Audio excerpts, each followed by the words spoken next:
Hello everyone, सर्व education से मैं रंजना गुप्ता। तो हम क्लास 12th की बिजनेस स्टडीज का third chapter business environment discuss कर रहे थे। अब तक हमने बिजनेस एनवायरनमेंट क्या होता है ये समझ लिया है और बिजनेस एनवायरनमेंट के कंपोनेंट्स क्या क्या हैं वो भी हमने डिस्कस कर लिए। तो बिजनेस एनवायरनमेंट में दो तरह के कंपोनेंट्स आते हैं, इंटरनल एनवायरनमेंट और एक्सटर्नल एनवायरनमेंट। लेकिन जब हम बिजनेस एनवायरनमेंट की बात करते हैं तो उसमें हम सिर्फ एक्सटर्नल एनवायरनमेंट को कंसीडर करते हैं, इंटरनल एनवायरनमेंट को कंसीडर नहीं करते। ऐसा क्यों? देखो, जो इंटरनल फैक्टर्स हैं बिजनेस के, उनकी स्टडी करना बहुत ज़रूरी है ताकि हम अपने बिजनेस के इंटरनल एनवायरनमेंट को समझ सकें। लेकिन जो इंटरनल फैक्टर्स होते हैं उनके ऊपर बिजनेस का पूरा कंट्रोल होता है। वो फैक्टर्स बिजनेस के लिए ना तो थ्रेट होते हैं, ना ही बिजनेस के लिए अपॉर्चुनिटी लेके आते हैं।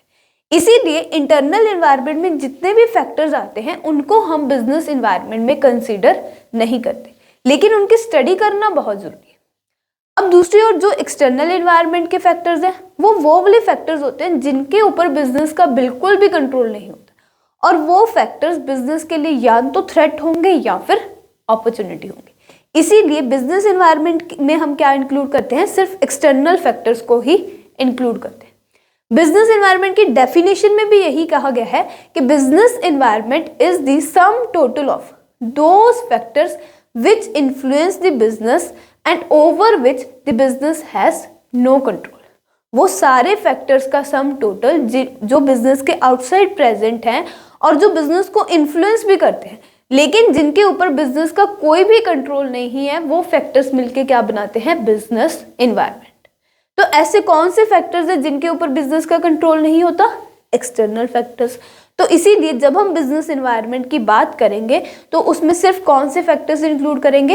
एक्सटर्नल फैक्टर्स, यानी कि एक्सटर्नल एनवायरनमेंट को ही इंक्लूड करेंगे। तो इतनी बात हमें समझ आ गई। अब आज के लेक्चर में हमें क्या डिस्कस करना है? आज के लेक्चर में हम बिजनेस एनवायरनमेंट के फीचर्स एंड बिजनेस एनवायरनमेंट की इंपॉर्टेंस, कि बिजनेस एनवायरनमेंट की स्टडी करना हमारे लिए क्यों जरूरी है, ये दो टॉपिक्स डिस्कस करने वाले हैं। सबसे पहले हम डिस्कस करेंगे फीचर्स ऑफ बिजनेस एनवायरनमेंट। तो सबसे पहला फीचर है बिजनेस एनवायरनमेंट का totality of external forces. Totality of external forces का क्या मतलब है कि जो बिजनेस एनवायरनमेंट है वो किससे मिलके बना हुआ है? Business environment is the sum total of all external factors. Business environment सारे जो एक्सटर्नल फैक्टर्स हैं जो बिजनेस को इन्फ्लुएंस करते हैं और जिनके ऊपर बिजनेस का कोई भी कंट्रोल नहीं है, उन सारे फैक्टर्स का क्या है? सम टोटल है। तो सबसे पहला फीचर यही है, टोटलिटी ऑफ एक्सटर्नल फोर्सेस, यानी कि एक्सटर्नल फोर्सेस का sum total business environment. Second feature है स्पेसिफिक और जनरल।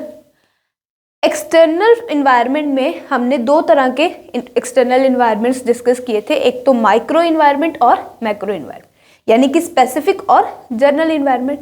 तो बिजनेस एनवायरनमेंट सारे एक्सटर्नल फोर्सेस का टोटल है। तो ये जो फैक्टर्स हैं, दो तरह के फैक्टर्स होते हैं, स्पेसिफिक फैक्टर्स और जनरल फैक्टर्स।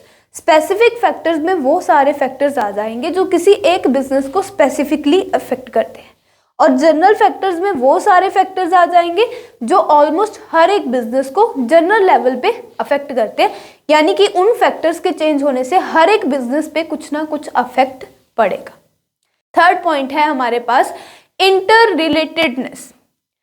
इंटर रिलेटेडनेस का क्या मतलब है? बिजनेस एनवायरनमेंट में जितने भी फैक्टर्स हमने डिस्कस किए हैं वो सारे आपस में इंटर रिलेटेड है, एक दूसरे से जुड़े हुए हैं। जैसे कि हमने जीएसटी की एग्जांपल ली थी। जीएसटी के एग्जांपल में हमने क्या समझा था कि गवर्नमेंट ने जीएसटी इंट्रोड्यूस की।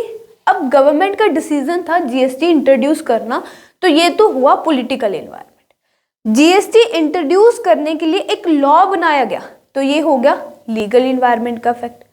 जीएसटी लॉ में जो भी टैक्सेशन पॉलिसीज पहले इंडिया में थी वो सारी चेंज कर दी गई, तो ये हुआ इकोनॉमिक एनवायरनमेंट का इफेक्ट। तो जीएसटी के आने से सिर्फ एक पॉलिटिकल एनवायरनमेंट का इफेक्ट नहीं हुआ, साथ में लीगल एनवायरनमेंट और इकोनॉमिक एनवायरनमेंट का भी इफेक्ट देखने को मिला। तो सारे जो एनवायरमेंटल जो सारे फैक्टर्स हैं वो क्या हैं? एक दूसरे से जुड़े हुए हैं। ऐसी अगर हम और एग्जांपल ले तो टेक्नोलॉजी चेंज होके आजकल क्या आने लगी? डिजिटल वॉचेस, सिंपल वॉच से डिजिटल वॉच का आना ये क्या है, टेक्नोलॉजिकल चेंज है। लेकिन टेक्नोलॉजी चेंज होने से लोगों ने अपने टेस्ट और प्रेफरेंसेस भी चेंज कर दिए। अब लोग क्या करते हैं, ज़्यादा डिजिटल वॉच को पसंद करते हैं। तो ये क्या हुआ, सोशल इन्वायरमेंट का इफेक्ट हुआ। तो जितने भी फैक्टर्स हम स्टडी करते हैं बिजनेस इन्वायरमेंट, वो सारे क्या हैं, एक दूसरे से जुड़े हुए हैं। एक ही फैक्टर में चेंज आने से दूसरे फैक्टर में भी चेंज आएगा। क्लियर हुई इतनी बात। फोर्थ पॉइंट है हमारे पास डायनेमिक नेचर। डायनेमिक का मतलब होता है चेंजिंग। बिजनेस एनवायरनमेंट के जो फैक्टर्स हैं वो क्या है, चेंजिंग नेचर के हैं। कोई भी फैक्टर ऐसा नहीं है जो चेंज नहीं होगा, सेम एज इट इज रहेगा। सारे फैक्टर्स क्या हैं, चेंज होने वाले। टेक्नोलॉजी भी अपग्रेड होगी, लोगों के टेस्ट एंड प्रेफरेंसेस भी चेंज होंगे, गवर्नमेंट नहीं आने से पॉलिटिकल एनवायरनमेंट भी चेंज होगा, नए नए लॉ बनने से लीगल एनवायरनमेंट चेंज होगा, इकोनॉमिक कंडीशन चेंज होने से, लोगों के इनकम लेवल हाई लो होने से इकोनॉमिक कंडीशन चेंज होगी, तो इकोनॉमिक एनवायरनमेंट का भी अफेक्ट आएगा।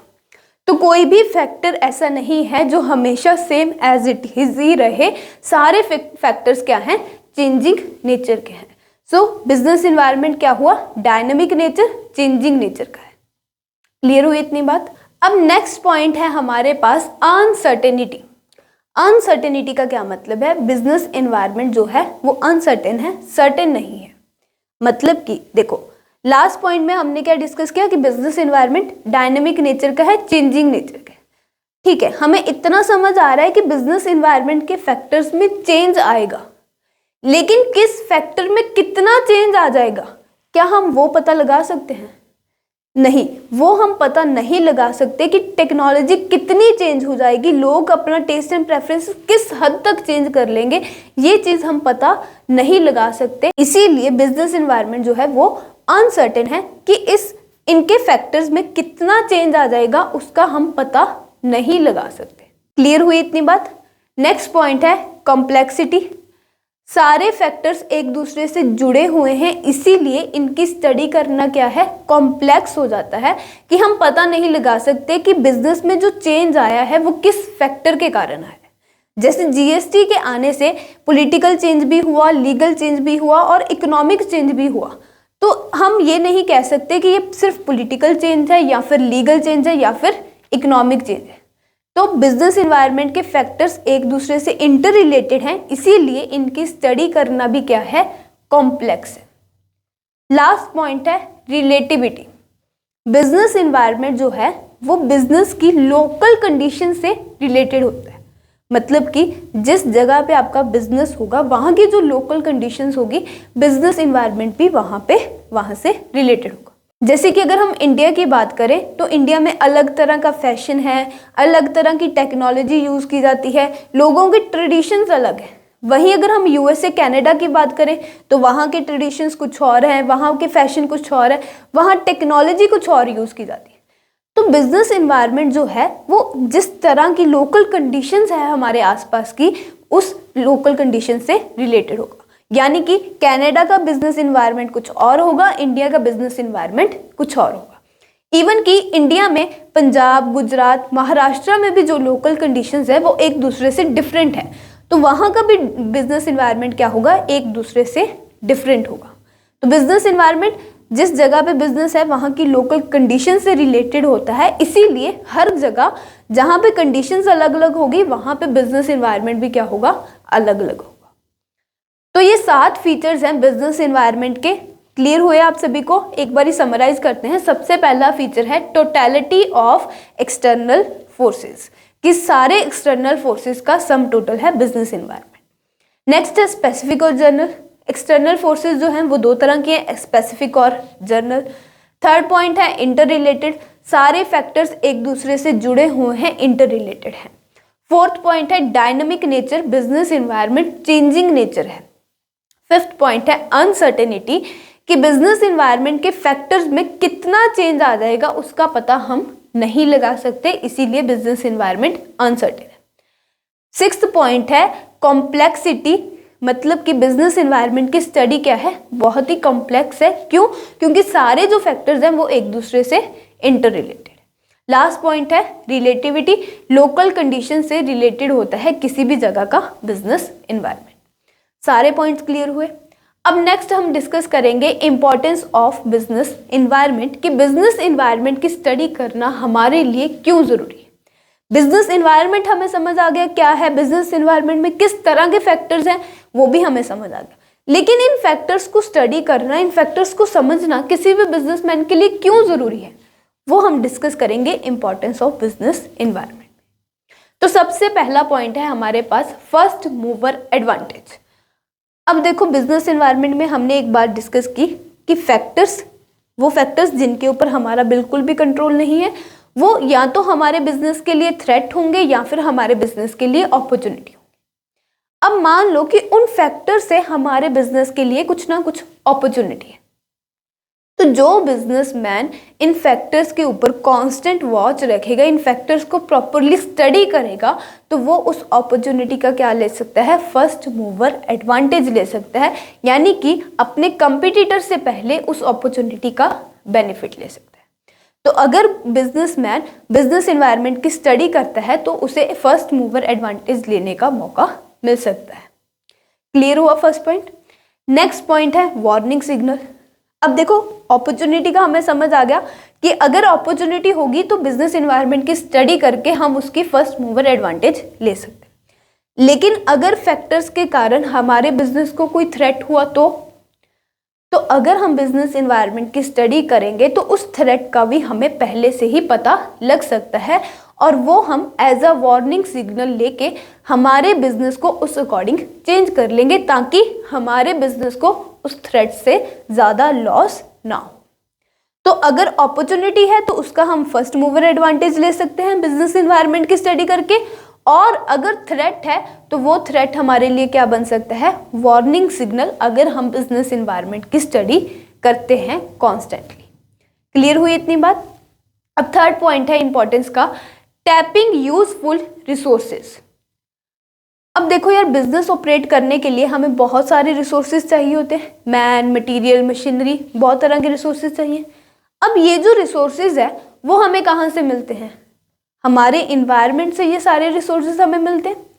तो जो बिजनेसमैन बिजनेस एनवायरनमेंट की प्रॉपरली स्टडी करता है वो इन रिसोर्सेज की अवेलेबिलिटी का पता लगा सकता है कि कौन सा रिसोर्स उसे किस जगह पे कहाँ पे अवेलेबल हो सकता है। तो बिजनेस एनवायरनमेंट की स्टडी करके हमें जो बिजनेस के लिए रिसोर्सेज चाहिए होते हैं हम उनका भी पता लगा सकते हैं। ये भी पॉइंट क्लियर हुआ। नेक्स्ट पॉइंट है कॉपिंग with rapid change. Business environment की स्टडी करने से जो भी इन फैक्टर्स के कारण क्विकली चेंजेस हो रहे हैं हम उनके साथ कॉप कर सकते हैं। फॉर एग्जांपल कि जैसे टेक्नोलॉजी में चेंज हुआ, तो टेक्नोलॉजी में चेंज हो रहा है, अगर हम इसका पहले से पता लगा लेंगे और हमारी ऑर्गेनाइजेशन में उस टेक्नोलॉजिकल चेंज को अडॉप्ट कर लेंगे तो हम उस सिचुएशन के साथ क्या कर सकते हैं, डील कर सकते हैं इजीली।